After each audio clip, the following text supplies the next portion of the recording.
Tevir yarın tarifini aydali, tevir yarın tarifini aydali. Gitme akmaralım gel bana karşı. Altın kumşadım veretten şaylali, aklın boynumu eğdal bana karşı.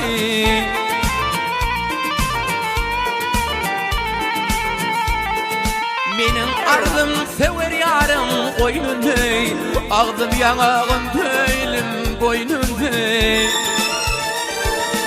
İfak yanağının ketelinin, her zay gel bana karşı.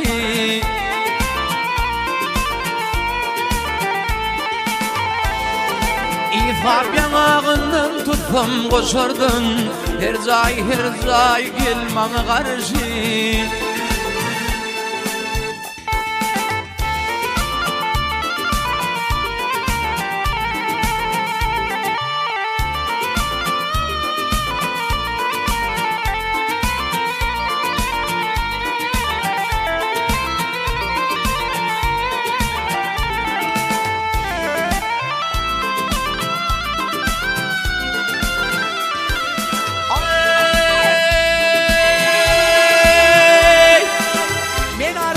Sever yara yetirdim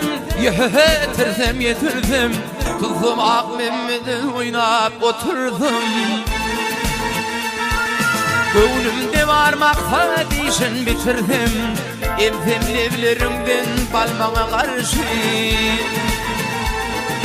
Gönlümde var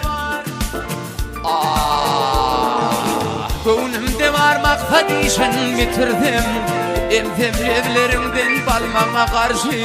Her zay gel bana karşı.